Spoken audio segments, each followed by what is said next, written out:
कहानी की शुरुआत होती है एक जिमी कलन नाम के आदमी से, जो कि अभी अभी जेल से निकला था। और वो जेल से निकलते ही अपने खबरी से मिला और वो उससे अपनी बंदूक, गाड़ी और कुछ खुफिया कागजात लेके निकल गया। इन कागजात में प्रेस्कोट अस्थर नाम के एक आदमी की कुछ जानकारियां थी। और इसके बाद कलन सीधा प्रेस्कोट के ऑफिस पहुंचा और उसे गोली मार दी। और जल्द ही ये जो मामला है एफबीआई तक पहुंचा। उसके बाद एजेंट हम्फ्रीज और सिस्रो इसकी छानबीन में लग गए और दूसरी तरफ कॉलन ने अपने खबरी को जो है कुछ पैसे दिए और बाकी नाम बताने को कहा। दूसरी ओर हमें किलर को देखते हैं, जिसे किसी ने कॉलन को मारने का मिशन दिया था। और वहीं दूसरी तरफ डिटेक्टिव सिसिरो को कॉलन के पास्ट के बारे में कुछ जानकारियां मिली। उसने हम्फ्रीज को बताया कि कुछ साल पहले कलन और उसका भाई बैंक लूटने गए थे। हालांकि उनका प्लान कामयाब रहा और किसी ने बदकिस्मती से उनके गैंग की खबर दूसरे गैंग को दे दी। अचानक से उनपे माफिया गैंग ने मिलकर हमला कर दिया, क्योंकि वो बैंक से लूटे हुए पैसों को हथियाना चाहते थे। वो कलन और उसके भाई गैरी पर अत्याचार करने लगे, लेकिन गैरी अपनी लूट का पता बताने के लिए इतनी जल्दी राजी नहीं था। लेकिन कलन को अपने भाई की जान प्यारी थी, इसलिए उसने गुंडों को पैसों का पता बता दिया। खैर, पैसों की जानकारी मिलने के बाद तीन गैंगस्टर प्रेस्कोट, निक्सन और केनेथ टायसन ने गैरी का खून कर दिया और इसके बाद उन्होंने कलन को भी गोली मार दी और डॉक्टर ने उसे मृत घोषित कर दिया। इलाज के समय उन्होंने कॉलन के सर पे लोहे की चिप लगाई थी और इसी चमत्कार की वजह से उसकी जान बच गई। वही दूसरी तरफ डिटेक्टिव सिसरो का मानना था कि कलन जो है अपने भाई गैरी की मौत का बदला लेने आया है। और वहीं दूसरी तरफ कॉलन अपने दूसरे टारगेट कैथन के पास पहुंच गया और वहीं केनेथ जो है एक लड़की को किडनैप करके उसके साथ जबरदस्ती करने की कोशिश कर रहा था। लेकिन तभी कॉलन ने आते ही उसके सर पे गोली मार दी और वहीं दूसरी तरफ किलर भी उसका पीछा करते हुए उसके पास आ गया था। जैसे कलन वहां से निकला तो किलर ने उसके पीछे से गोली मारी, तो अचानक से दोनों तरफ से गोलियां बरसने लगी और आखिरकार जो है कलन वहां से किसी तरीके से बच निकला। और वहीं दूसरी तरफ डिटेक्टिव हम्फ्री अपनी गर्लफ्रेंड से मिलने आया।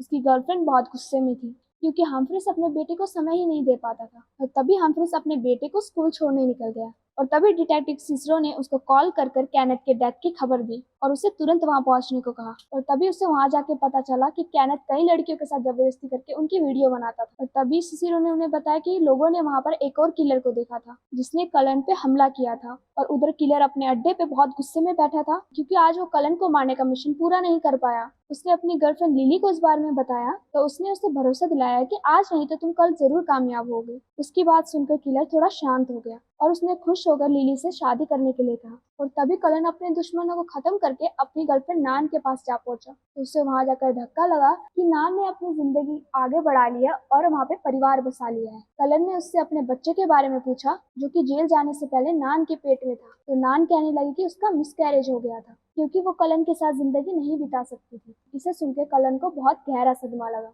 और वो वहां से जाने लगा। पर पीछे से नान ने उससे कहा कि वो उसके साथ है और वो चाहती थी कि कलन अपने भाई का बदला जरूर ले। और वहीं दूसरी तरफ किलर ने लिली के साथ शादी कर ली और वो जश्न मनाने निकल गए। और तभी किलर ने जो है लिली के साथ अपने दिल की बात कही कि वो जुर्म छोड़ के आम जिंदगी बिताना चाहता है। और वहीं दूसरी तरफ कलन अपने दूसरे दुश्मन निक्सोन को मारने की तैयारी में था। उसने निक्सोन को एक क्लब में जाते हुए देखा और उसे तभी याद आया कि कैसे उसने गला घोट कर उसके भाई की जान ली थी। और कलन भी उसके पीछे उसके बाथरूम तक आ गया। तभी निक्सोन ने कहा कि वो जानता था कि वो उसे ढूंढते हुए यहाँ तक जरूर आएगा। तभी उसने अपने गार्ड को बाहर भेज दिया और उसके साथ दो दो हाथ करने का फैसला किया और जल्दी दोनों में हाथापाई शुरू हो गई। लेकिन कलन ने उसके सीने पे चाकू घोंप दिया और वहां से जल्द भाग गया। और वहीं दूसरी तरफ किलर जो है जुर्म की दुनिया से निकलना चाहता था, पर उसको कॉलन को ना मारने का अधूरा मिशन अंदर ही अंदर खाए जा रहा था। आखिरकार उससे रुका ही नहीं गया और उसने ये मिशन पूरा करने का फैसला लिया। और तभी लिली को इसका पता चल गया और उसने किलर को रोकने की कोशिश की, लेकिन किलर ने उसकी एक भी ना सुनी और मिशन पे निकल गया। और अगली सुबह किलर और डिटेक्टिव दोनों ही अपने अपने काम पे निकल पड़े। और तभी हाम्फ्री ने सिसरोन को कॉल करके निक्सोन के डेथ के बारे में खबर दी। हाम्फ्री को शक था कि इसमें कलन का ही हाथ है, लेकिन सिसरो को ऐसा नहीं लगता था। तो हाम्फ्रीज ने क्लब में जाकर खुद इस चीज की जानकारी लेने का फैसला लिया। तभी हाम्फ्रीज और सिसरोन को खबर मिली कि निक्सोन की जान बच गई थी और हॉस्पिटल में उसका इलाज चल रहा था। और वहीं दूसरी तरफ कलन को जब ये खबर मिली तो उसे फिर से याद आया कि उसने कैसे उसके भाई गैरी की जान ली थी। तो वो फिर से जो है उसको मारने के लिए हॉस्पिटल की ओर निकल पड़ा। और वही हाम्फ्रीज जानता था कि यहाँ पे कलन जरूर आएगा, इसलिए वो पहले ही हॉस्पिटल पहुंच गया। और तभी कलन वहां आया और इलाज के टाइम पर ही उसे गोली मार दी। गोलियों की आवाज सुन के हम्फ्रीज जल्द ही उसका पीछा करने लगा और आखिरकार बेसमेंट में दोनों एक दूसरे के आमने सामने आ गए और जल्द ही एक दूसरे पे उन दोनों ने गोली बरसाने शुरू कर दिए। जब कॉलन ने डिटेक्टिव के पास एक पुलिस बैच देखा तो उसने उसे छोड़कर चला गया और उसे रास्ते में निक्सोन की बेटी का फोन आया तो उसने पूछा कि क्या तुमने ही मेरे बाप को मारा है। तो जैसे ही कॉलन ने हाँ कहा तो निक्सॉन के बेटे ने कहा कि मैं तुम्हें जान से मार डालूंगा। और तभी अचानक कलन की नजर किलर पे पड़ी जो कि उसका पीछा कर रहा था, और उसी पल दोनों हाई स्पीड से गाड़ी बढ़ाने लगे और इसी चक्कर में कलन की गाड़ी का टायर फट गया। और इसी मौके का फायदा उठाकर किलर ने कॉलन के गले में गोली मार दी, लेकिन फिर भी कॉलन तेजी से वहां से भाग निकला और फिर से किलर का मिशन जो है अधूरा रह गया। पर इस बार तो किलर गुस्से से बहुत ज्यादा भड़क गया और अब उसने किसी भी तरीके से कॉलन को मारने का फैसला किया। और वहां से बचने के बाद कलन अपने घर पहुंचा और उसने अपनी ही माँ के सर पे बंदूक ताक दी और उसने उनसे पूछा कि आखिर उसके पिता कहाँ हैं, क्योंकि उसे ऐसा लगता था कि उस दिन बैंक लूटने वाले दिन उसके बाप ने ही उनको खबर दी थी। असल में उनके पापा ने उनसे लूट का जो है हिस्सा मांगा था। जब उन्होंने मना कर दिया तो उन्होंने अपने बेटे को ही मरवा दिया। लेकिन कलन की माँ ने कहा कि ये सच नहीं है। तभी कलन ने बताया कि इस चोरी के मिशन में वो अपने भाई गैरी के साथ नहीं था पहले, क्योंकि एन वक्त पे उसका ड्राइवर भाग गया, इसलिए उसे ड्राइवर की जगह लेनी पड़ी। गैरी ने हमेशा उसका साथ दिया था, इसलिए कलन भी उसकी मदद करना चाहता था, लेकिन वो कहाँ जानता था कि इसी प्लान में गैरी मारा जाएगा। और तभी कलन की नजर एक पिक्चर पे पड़ी और उसने मारिया को देखा जो कि उस टाइम पे गैरी की गर्लफ्रेंड हुआ करती थी।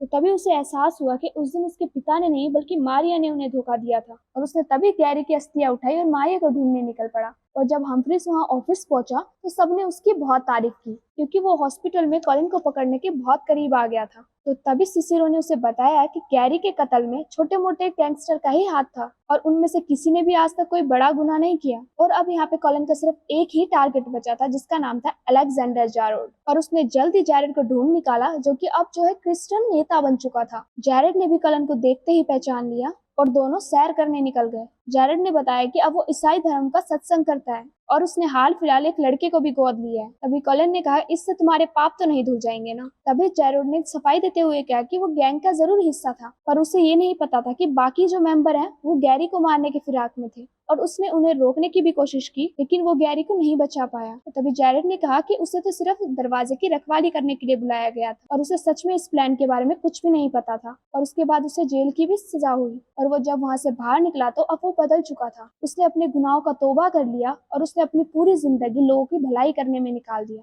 उसकी कहानी सुन के कलन का भी दिल पिघल गया और वो गैरेड को गोली नहीं मार पाया। आखिरकार उसने जैरेड को माफ करके घर वापस निकल जाने को कहा। और जब कलन वहां अकेले कैंप में बैठा था तो किलर उसे मारने वहां पहुंच गया और उसी टाइम डिटेक्टिव हम्फ्रीज भी वहां आ गया और उसने सिसिरो को कॉल करके बताया कि वो कलन को पकड़ने जा रहा है। ये सुन के सिसिरो घबरा गई और उसने हम्फ्रीज को बाकी पुलिस के आने का वेट करने को कहा, पर हम्फ्रीज कहने लगा कि इतना वक्त नहीं है। और वहीं दूसरी तरफ कलन ने अपनी लिस्ट देखी जिसमें उस सभी के नाम थे जिनसे उसे बदला लेना था, और उसका जो आखिरी टारगेट था वो वही था जिसने किलर को उसे मारने का मिशन दिया था। लेकिन कलन नहीं जानता था कि ये है कौन। अब कलन और किलर एक दूसरे पे हमला करने ही वाले थे और तभी हम्फ्रीज ने वहां आकर किलर पर बंदूक ताक दी और तभी किलर ने अपनी बंदूक नीचे रखी और हम्फ्रीज ने कलन को गोली मार दी। और तब ये खुलासा होता है कि गैरी की मौत का आखिरी जिम्मेदार हम्फ्रीज ही था, लेकिन कलन उस बारे में नहीं जानता था। और तभी किलर को भी पता चला कि हम्फ्रीज ही वही आखिरी आदमी था जिसने कलन को मारने का मिशन दिया था। और तभी उसने बताया कि गैरी की गर्लफ्रेंड उसकी खबरी थी और उसने गैरी और कलन के मिशन की खबर उसे दी थी।